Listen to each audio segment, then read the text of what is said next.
Hi there, my name is Kovu and this is a dog. If he sees something in the window, I'm sitting by the window right now. If he sees something outside, he's gonna start barking like a madman or a mad dog, and then I have to click on pause and pause this recording, and then I'll get back to you immediately after he has stopped barking and probably left my room.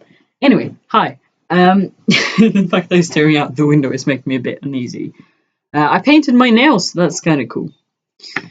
Today I want to talk about something that I think I've talked about before on this channel, which is, would my old friends be proud of me? And it's something that I think about a whole lot. And today I was on YouTube, and I came to think of an old friend of mine I used to have because I saw someone that kind of looked like him, and I was like, oh, I miss that person. Because of course I can't remember all the bad things that happened.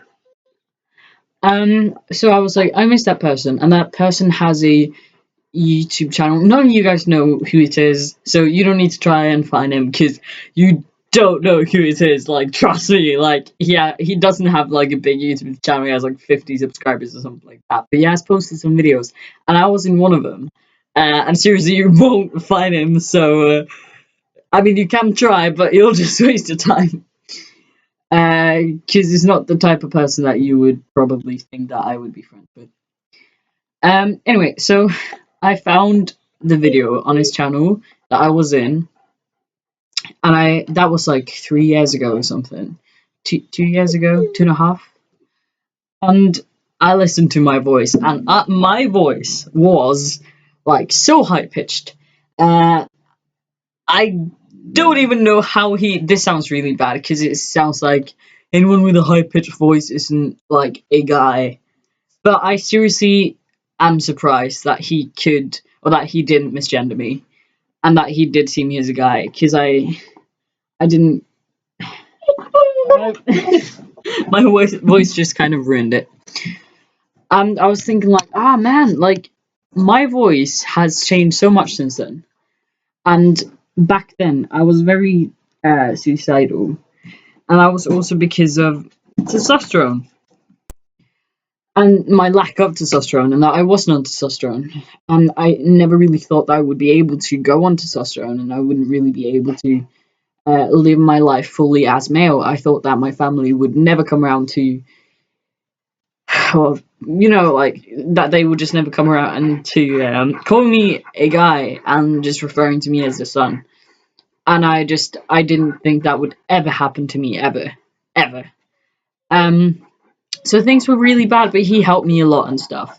That said, there is a reason why we are no longer friends. I suck at like breaking up with friends, but in this case, it was necessary for reasons that I'm not gonna list right now. But hello, 1 second.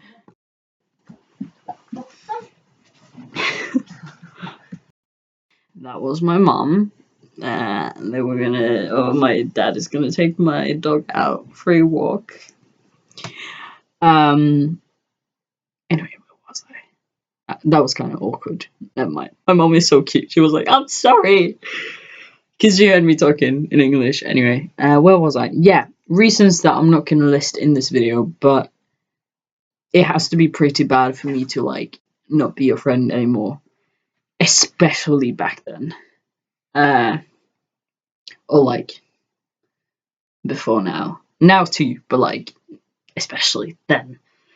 Because I befriended him when I was very young, and although I thought that I knew like I could spot the red flags in friendships and just relationships between people and in people, I couldn't because of a lack of experience, and I'm more experienced now, which is both a good thing and a bad thing, I suppose. But anyway, yeah, he did bad things, but he also helped me a lot, and he would talk me out of suicide a lot. And wow, this is really dark. I don't know. It doesn't really feel dark to me, but hearing myself say it out loud, I'm like, oh, that's kind of depressing. But I was used to it, so it wasn't really big deal to me after a bit. I'm kind of desensitized to it. Anyway, um, where was I? Jesus Christ, I lost my train of thought. Right, he would talk me out of suicide and stuff. And he knew my problems. He knew what my issues were, and he tried his very best to help me. In some ways that weren't good.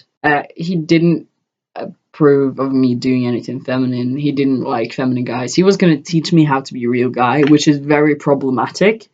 But at the time, I just wanted to pass. I just wanted to be seen as male. So I was like, yeah, he had good intentions anyway. Because that's the thing. Like, I never want to admit to myself that I see anything bad in people or that there is anything bad in people, and I'm just like, oh no, but he has good intentions. So if it seems like they didn't have good intentions, it's like, oh no, but they just didn't understand the complexity of the situation, and it was just a misunderstanding, you know. But he tried to help me a lot, so then I was like, oh, I wish you could see me now.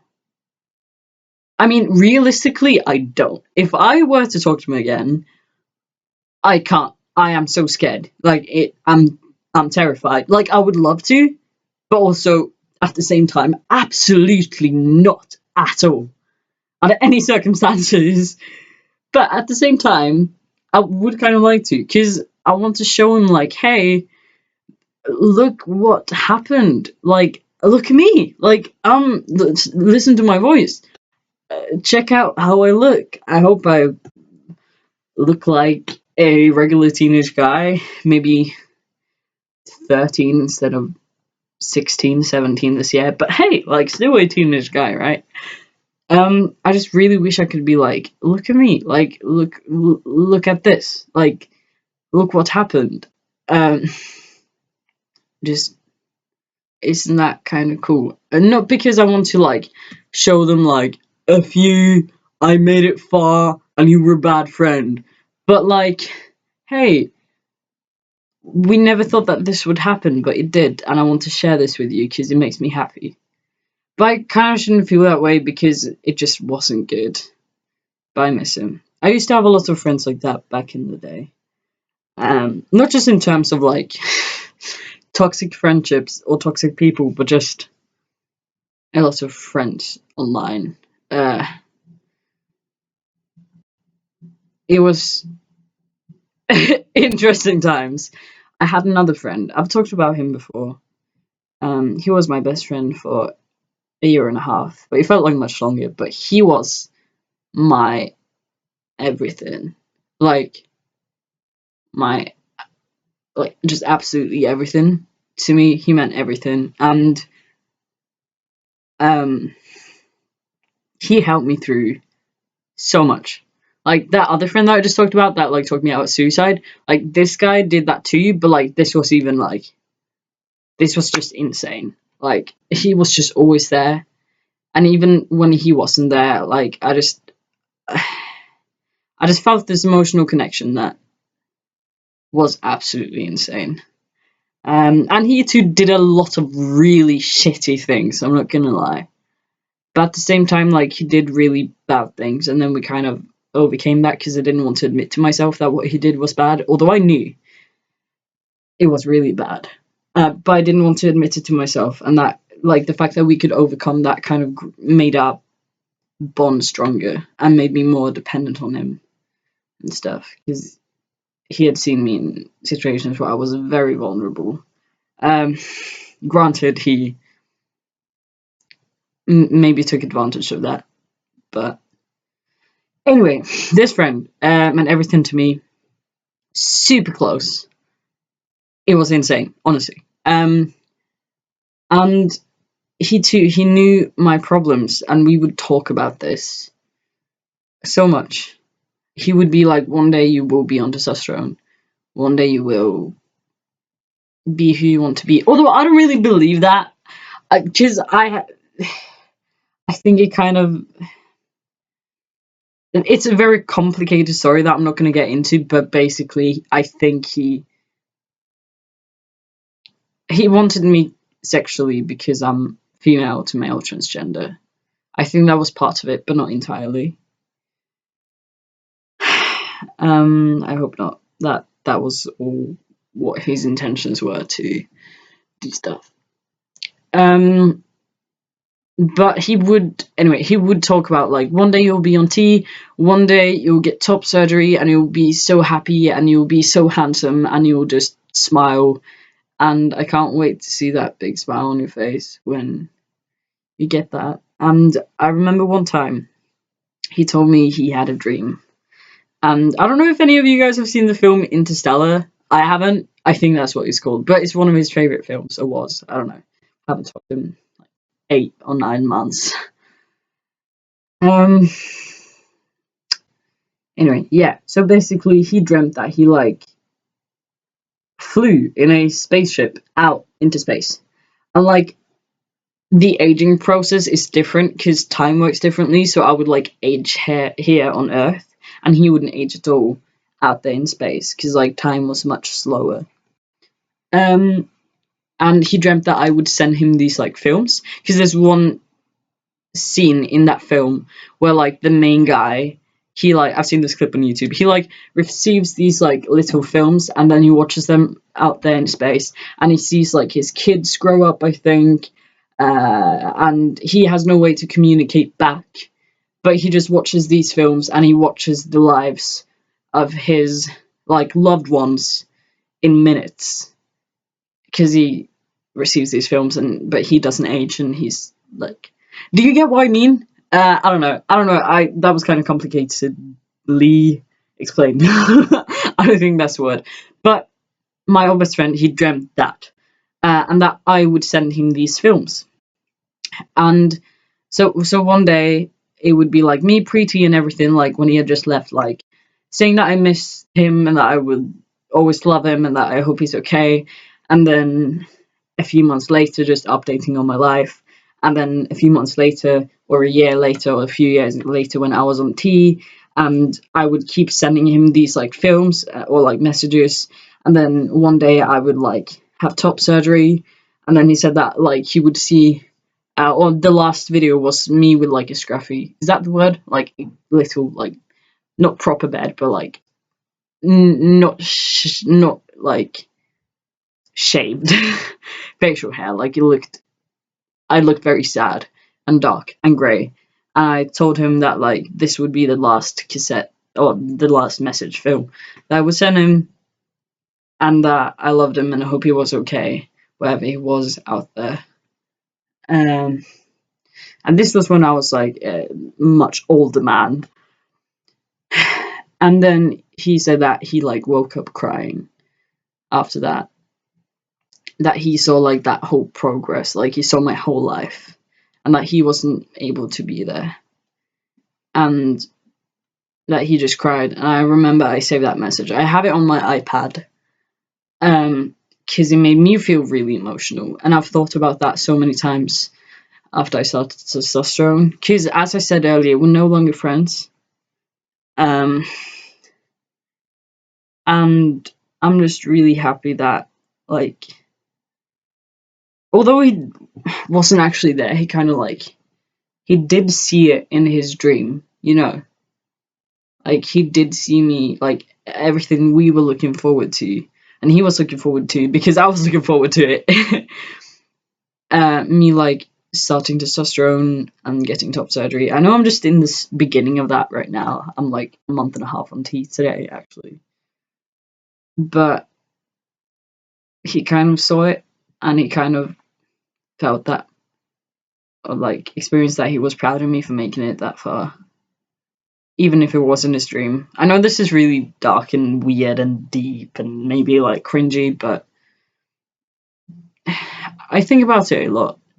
Because although he's not in a spaceship far, far away, like, we were so close. It was absolutely insane. And he meant everything to me. And he is not there to see my life and be there anymore. Just like in his dream when he was in a spaceship far away. He's not dead or anything. Like, I don't want to give you the impression that he's dead. I mean, I don't think so. I haven't had any type of contact with him in so long, but I don't think he's dead. We had like one friend that were like mutual, I haven't talked to them in a while either, though. But I don't think it's dead. Anyway. Basically, I had so many people that I was close to. These two in particular, the last one in particular. And we would talk about all the things that, like we would talk about testosterone and how happy I would be when I was finally on it, and how it seemed like so far into the future and like it would never actually happen. And now I am here. But those people are not here to see it. Like, they were part of my journey for so long. And I shared how happy and how excited I was about one day starting testosterone. And when I lost hope, they would be the ones saying, like, no, you will be able to start T one day. You will be able to be happy and feel comfortable in your body and confident in yourself. And you will be happy. And they were the ones, like, backing me up or, like, giving me hope and stuff. Or maybe rather having the hope instead of me. And now I'm here, but they're not here, you know? Like, it's really weird. It feels really empty. I miss having someone I'm, like, really, really close to. I have, like, 2 close friends in real life, which I love. And they're in my class. And I love them to pieces. But it's different. It's very different to, like, not that they're not as good, it's just different. And I miss that, like, I kind of miss what I had with those other people. Not really. They were awful to me. Well, sometimes. It was just a very complicated situation, and, like, they made me very happy, but at the same time they made me awfully scared and sad at times. Maybe I just miss the intensity. I don't know. Anyway, I'm gonna go now. Thank you so much for listening to this. Oh my gosh. Oh my god. I'm sorry for ranting, but I just think I needed to talk about this and get this out of my system quite badly, or quite bad. I don't know. I just miss someone like that, I guess. Not someone who's awful to me, just, I don't know. I used to have a lot of friends. I don't anymore. And I feel very lonely right now. Although I know I do have friends in real life, it's a different type of friendship, I guess.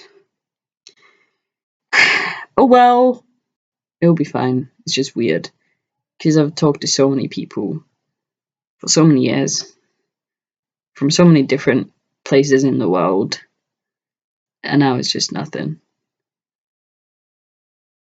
But more time to work out, I guess. No excuses anymore. Thanks for watching. I hope you have a great day. Seriously, thanks so much for listening. Stay safe and stay safe and hydrated and fed. That's what I say on this channel. Take care, and I'll talk to you soon in a video that's hopefully not as sad. I don't know. I'm feeling very nostalgic. All right, I love you. Take care. Stay kind to yourself and others. Goodbye.